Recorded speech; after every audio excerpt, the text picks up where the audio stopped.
Hello students, आज हम लोग स्टार्ट करेंगे chapter 2 polynomials of class 10th। तो चलिए, जो इसकी बेसिक डेफिनेशन होगी पॉलिनोमियल की, उससे समझते हैं कि पॉलिनोमियल आखिर होता क्या है। पॉलिनोमियल कोई भी ऐसा एक एक्सप्रेशन हो गया जिसके अंदर सम होगा दो या दो से ज़्यादा एल्जेब्रिक टर्म्स का, ठीक है, और वो एल्जेब्रिक टर्म्स जो होंगे उनका वेरिएबल सेम रहेगा, ठीक है।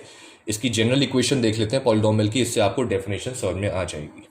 जनरल इक्वेशन क्या होती है पॉलिनोमियल की? A x square plus b x plus सी।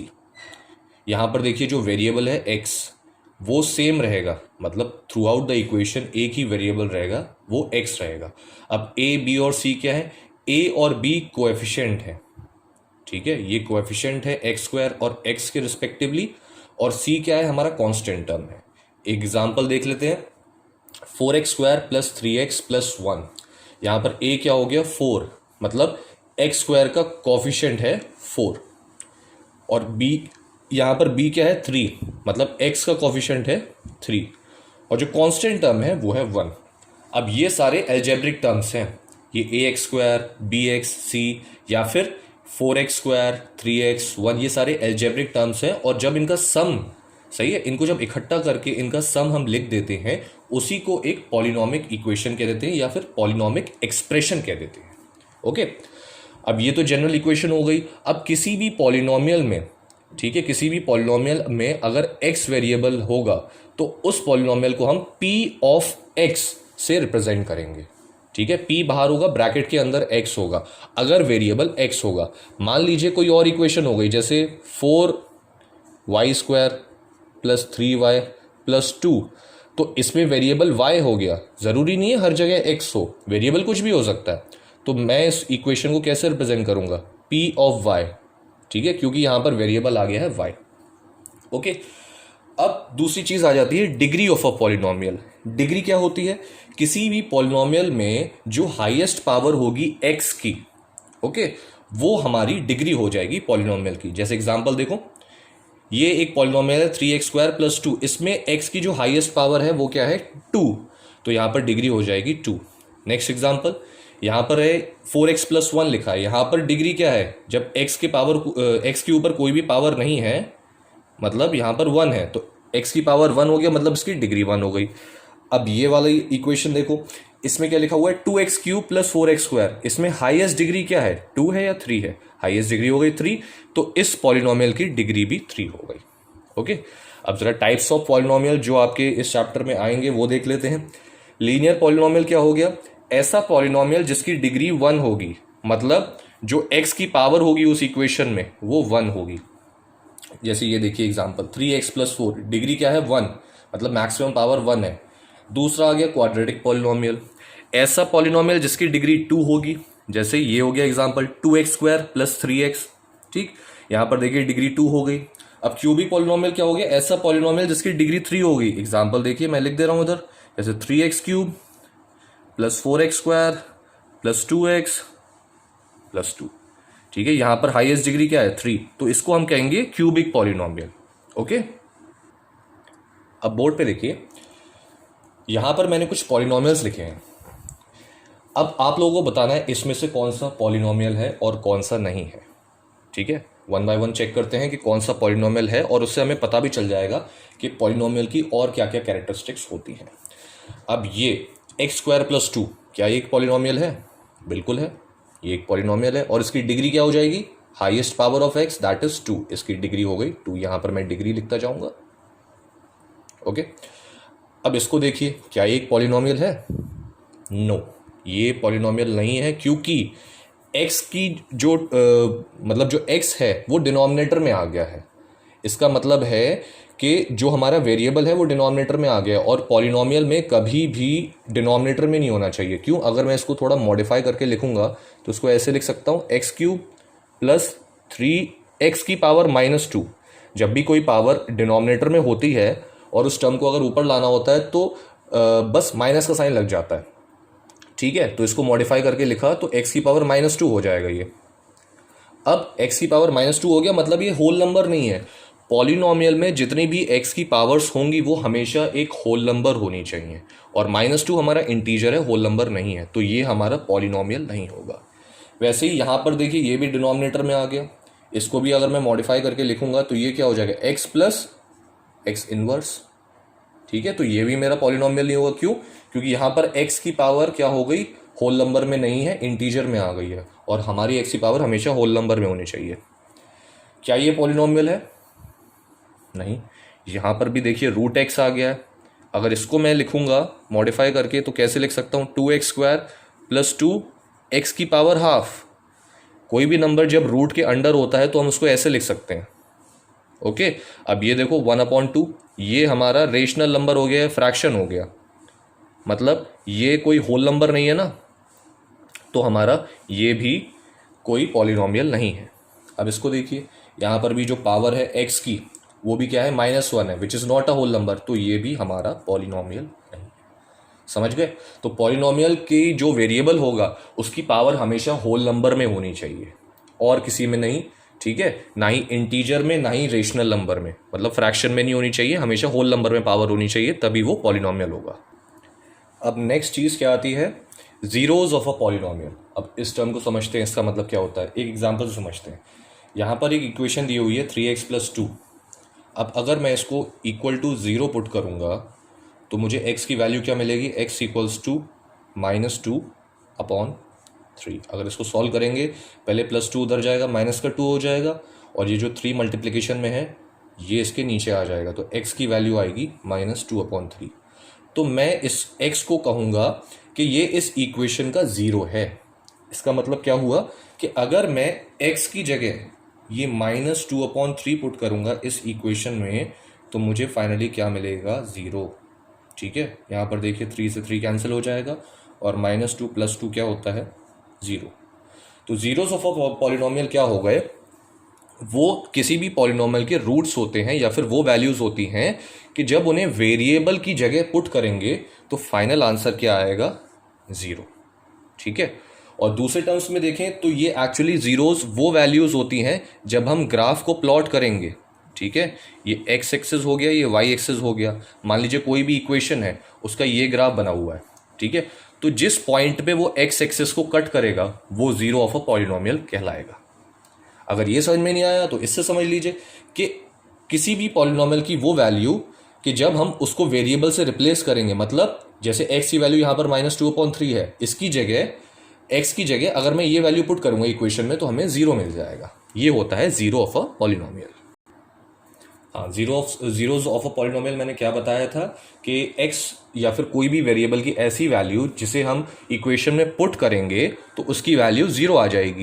और दूसरा मैंने क्या बताया, जीरोज ऑफ अ पॉलिनोमियल वो वैल्यूज़ भी होती हैं कि जब हम उस इक्वेशन का ग्राफ प्लॉट करते हैं, वो जहाँ जहाँ एक्स एक्सिस को कट करेगा वो पॉइंट कहलाएगा जीरो ऑफ अ पॉलिनोमियल।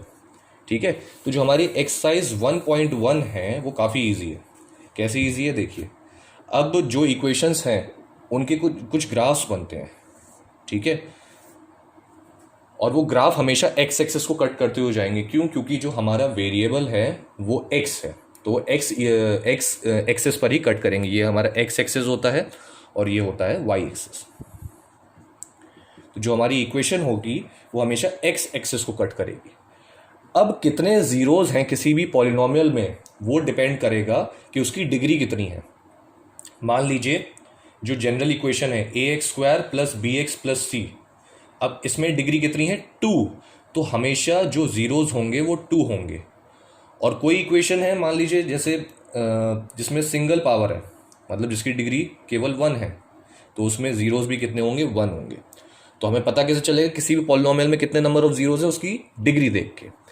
अब डिग्री से ही पता चलेगा कि एक्स एक्सिस पे कितनी बार ग्राफ कट करेगा, मतलब इंटरसेक्ट करेगा। ठीक है, अब मान लीजिए कि डिग्री 2 है, तो कोई अगर ग्राफ इस तरह से बन के आ रहा है, वो एक्स एक्सिस पे 2 बार इंटरसेक्ट करेगा। ठीक है, मान लीजिए डिग्री 1 है तो केवल एक बार इंटरसेक्ट करेगा एक्स एक्सिस को। जैसे मान लीजिए ये टच करके चला गया एक बार बस। ओके, तो ये ग्राफ किसका होगा, जिसकी डिग्री 1 होगी। वैसे ही अगर किसी पॉलिनोमियल की डिग्री 3 होगी तो वो 3 बार कट करेगा, 1, 2 एंड 3। समझ गए? चलिए फर्स्ट एक्सरसाइज देखते हैं। देखिए ये एक्सरसाइज 2.1 में कुछ इस तरह के ग्राफ्स गिवन हैं। ये सारे ग्राफ्स किसी पॉलिनोमियल के लिए गिवन हैं। ठीक है, मान लीजिए कोई भी पॉलिनोमियल है x जो कि इस इक्वेशन से रिप्रेजेंटेड है y equals to p x. अब हमें बताना है इसमें नंबर ऑफ जीरोस कितने हैं। अब मैंने बताया जितनी बार कोई भी लाइन एक्स एक्सिस को इंटरसेक्ट कर रही है उतने नंबर ऑफ जीरोस हो जाएंगे। अब यहाँ पर कितनी बार इंटरसेक्ट कर रही है, 0 टाइम्स, तो यहाँ पर जीरोस ऑफ अ पॉलिनोमियल कितना होगा, 0। यहाँ पर कितनी बार, एक बार, तो क्या हो गया, 0, 1 हो गया। यहाँ पर 1 2 3 तो कितने जीरोस हो गए, 3। यहाँ पर 2, 1 2 3 4 तो जीरोस हो गए 4। यहाँ पर कितनी बार टच कर रहा है, 1 2 3 तो यहाँ पर जीरोस कितने हो गए, 3। अब नेक्स्ट क्या है हमारा, relationship between zeros and coefficients of a polynomial. अब मान लीजिए ये स्टैंडर्ड इक्वेशन है हमारी पॉलिनोमियल की। अब जो इसके जीरोस होंगे वो हमने लेट कर लिए, let zeros be alpha and beta. इस इक्वेशन के दो जीरोस हैं क्योंकि डिग्री 2 है, और वो जीरोस हमने क्या मान लिए, अल्फा और बीटा। तो जो इसके कोफिशिएंट्स और जीरोस के बीच में रिलेशन होगा वो क्या क्या होगा, दो रिलेशन है। एक तो सम ऑफ जीरोस, मतलब ये जो जीरोस हैं इनका सम, मतलब अल्फा प्लस बीटा, वो किसके बराबर होता है, -b/a। मतलब ये जो b है वो इधर आएगा और माइनस का साइन लगाएंगे और डिनोमिनेटर में a आ जाएगा। और दूसरा होता है प्रोडक्ट ऑफ जीरोस, मतलब ये जो दोनों जीरोस हैं इनका मल्टीप्लाई कर देंगे। ये किसके बराबर होगा, c/a के। c क्या है, कांस्टेंट, और a ये इसके डिनोमिनेटर में आ जाएगा। तो ये दो रिलेशन हो गए, ये आपको याद रखने हैं। अब नेक्स्ट चीज़ क्या है, जब किसी भी पॉलिनोमियल में सम ऑफ जीरोस और प्रोडक्ट ऑफ जीरोस गिवन होगा, ठीक है, और पूछा होगा कि फिर पॉलिनोमियल क्या बनेगा, है ना, तो उसके लिए एक इक्वेशन आपको याद करनी है। वो इक्वेशन क्या है, p ऑफ x जो पॉलिनोमियल बनेगा वो हमारा क्या बनेगा, x² minus sum of zeros. ठीक है, यहाँ पर सम ऑफ जीरोस आएगा जो भी गिवन होगा, अल्फा प्लस बीटा, ये दो जीरोस है इनका सम आ जाएगा, फिर x लिखेंगे मल्टीप्लाई में, और प्लस अल्फा इंटू बीटा, ये प्रोडक्ट ऑफ जीरोस आ गया। तो ये हमारी इक्वेशन हो जाएगी। ठीक है, जब हमें सम ऑफ जीरोस और प्रोडक्ट ऑफ जीरोस गिवन होगा। चलिए अब एक्सरसाइज 2.2 स्टार्ट करते हैं। 2.2 के फर्स्ट पार्ट का मैंने सेकंड क्वेश्चन लिया है, वो क्या है, 4s² माइनस 4s प्लस 1। अब मैंने क्या बताया था, यहाँ पर कोई भी वेरिएबल हो सकता है, तो x की जगह पर यहाँ पर s आ गया है, तो घबराइए मत, सेम उसी तरीके से होगा। अब हम जीरोस कैसे निकालते हैं, स्प्लिटिंग द मिडिल टर्म करके, और वो मेथड क्या है, जो यहाँ पर जो टर्म होगा, ठीक है, x² या फिर s², इसका जो कोफिशिएंट होगा इसकी मल्टीप्लाई इस कांस्टेंट से करेंगे। ठीक है, तो 4 इंटू 1 क्या आ गया, 4। अब इसको 4 को हमें इस तरह से ब्रेक करना है कि जो इसके फैक्टर्स निकल के आए वो मल्टीप्लाई करने पे हमको 4 दें, लेकिन ऐड करने पे यहाँ पर -4 आए। ठीक है, तो वो फैक्टर क्या होंगे, अब 4 के तो दो ही फैक्टर होते हैं, 2 और 2।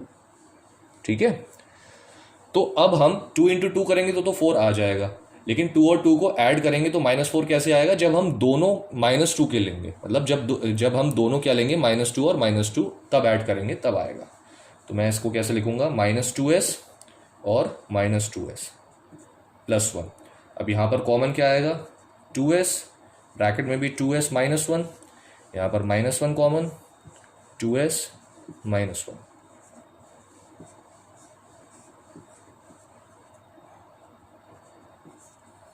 और इक्वेशन को हम इक्वल टू 0 पुट करेंगे क्योंकि हमें जीरोस निकालने हैं। अब एक बार जब हमने इसको इक्वल टू 0 पुट करा तो s की वैल्यू है 1/2, और जब इसको पुट करेंगे तब भी s की वैल्यू 1/2 आएगी। तो ये हमारे दो जीरोस आ गए। ये मान लीजिए इसको मैंने अल्फा मान लिया हाफ और इसको बीटा मान लिया हाफ। अब हमें क्या वेरीफाई करना है, जो रिलेशनशिप था, जो दो रिलेशन सीखे थे, सम ऑफ जीरोस और प्रोडक्ट ऑफ जीरोस, अब हमें वो वेरीफाई करना है। अब देखिए कंफ्यूजन ना हो तो मैं एक स्टैंडर्ड इक्वेशन जो है हमारी वो इसके नीचे लिख दे रहा हूं ताकि हम a, b और c को कंपेयर कर सकें। अब यहां से देखिए a क्या हो गया 4, b क्या हो गया -4 क्योंकि साइन अपोजिट है, और c क्या हो गया 1।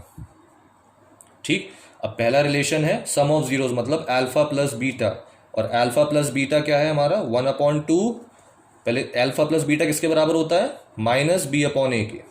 देखते हैं इक्वल आ रहे हैं नहीं आ रहे हैं। अब ये करेंगे 1/2 plus 1/2 equals to minus of b क्या है -4 और ए क्या है 4। ठीक, तो ये हाफ और हाफ करेंगे, ये 1 आ जाएगा, माइनस इंटू -4 ये +4 हो जाएगा, ये कैंसिल हो गया, ये 1 आ गया, तो ये वेरीफाई हो गया। अब प्रोडक्ट देखते हैं,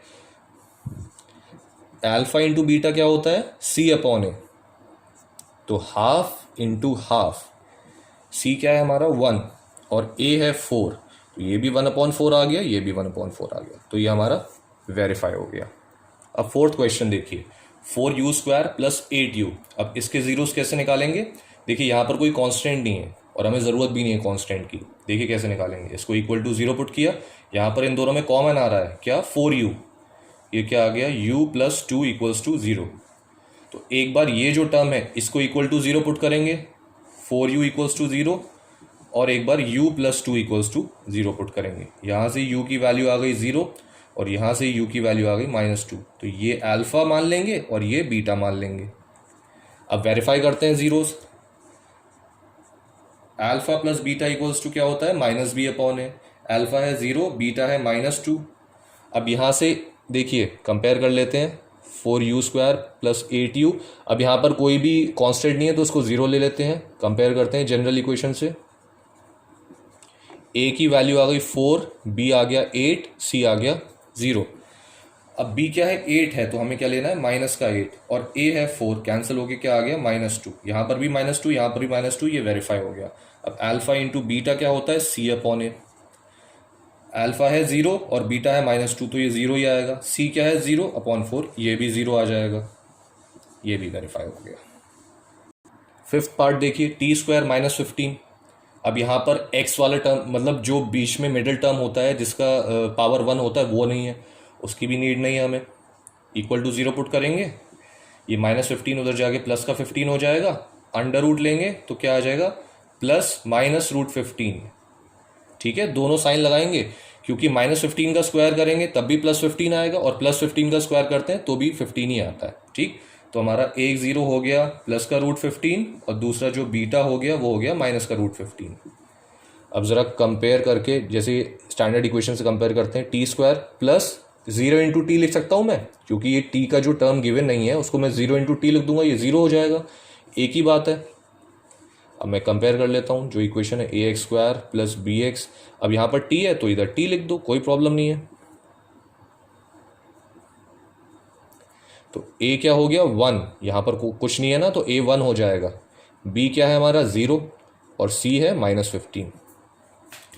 तो पहला क्या है, alpha plus beta equals to -b upon a, alpha क्या है √15 और बीटा क्या है -√15, और b हमारा 0/1, ये इधर भी 0 और ये भी 0, वेरीफाई हो गया।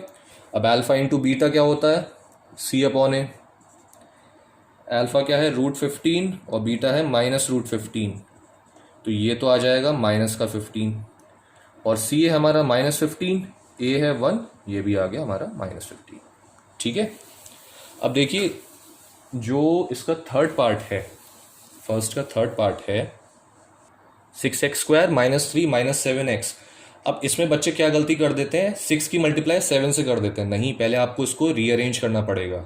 ठीक है, जो स्टैंडर्ड इक्वेशन होती है, ये जो x वाली टर्म होती है हमेशा मिडिल में आती है, तो उसको पहले अरेंज कर दीजिएगा, 6x² - 7x - 3, ऐसा आपको हर इक्वेशन में करना पड़ेगा अगर ऐसी बनी आती है, हमेशा स्टैंडर्ड फॉर्म में उसको लिखिएगा। ओके, अभी आप सॉल्व कर सकते हैं। सेकेंड पार्ट पे आते हैं। अब जो हमारा सेकेंड पार्ट है वो क्या कह रहा है कि हमें एक पॉलिनोमियल फॉर्म करना है। ये दो चीज़ें हमें गिवन है, क्या गिवन है, सम ऑफ जीरोस गिवन है और प्रोडक्ट ऑफ जीरोस गिवन है। अब मैंने आपको इक्वेशन बताई थी कि जब सम ऑफ जीरोस और प्रोडक्ट ऑफ जीरोस गिवन होता है तो क्या होता है, x² minus sum of zeros into x plus product of zeros. ठीक, अब ये सम ऑफ जीरोस क्या गिवन है, √2 into x plus product of zeros क्या गिवन है, 1/3। ठीक है, अब या तो इसको ऐसे ही रहने दीजिए, ठीक, या फिर क्या करिए, इस पूरी इक्वेशन को 3 से मल्टीप्लाई कर दीजिए, तो ये जो डिनोमिनेटर में 3 है वो हट जाएगा। ठीक है, दोनों इक्वेशन सही हैं, कोई भी गलत नहीं है। ठीक है, पूरी इक्वेशन को 3 से मल्टीप्लाई किया है मैंने। ये भी इक्वेशन सही है, ये इक्वेशन गलत नहीं है, ठीक है, और ये वाली भी सही है। ओके, जब 3 से मल्टीप्लाई करूंगा तो 3x² हो जाएगा, ये -3√2x, और यहाँ पर 3 से 3 कैंसिल हो जाएगा, और 0 की मल्टीप्लाई 3 से करेंगे तो 3 रहेगा। तो ये हमारी इक्वेशन हो जाएगी, ठीक है। अब सेकेंड का फिफ्थ पार्ट देखिए, सम ऑफ जीरोस गिवन है -1/4 और प्रोडक्ट गिवन है 1/4। डायरेक्ट पुट करिए, x² माइनस ऑफ, इधर आएगा माइनस का 1/4 इंटू एक्स प्लस 1/4। अब ये जब ब्रैकेट खोलेंगे तो ये बन जाएगा प्लस का 1/4x और प्लस 1/4, ठीक। तो अब मैंने क्या कहा था, अगर ये डिनोमिनेटर से हटाना है तो पूरी इक्वेशन को क्या करेंगे, 4 से मल्टीप्लाई कर देंगे। तो ये क्या हो जाएगी, 4x² plus x plus 1 equals to 0। Okay, मैंने बाकी क्वेश्चंस छुड़वा दिए हैं क्योंकि वो इजी है, उसमें प्रॉब्लम नहीं आनी चाहिए। जो डिफिकल्ट थे वो मैंने करा दिए हैं।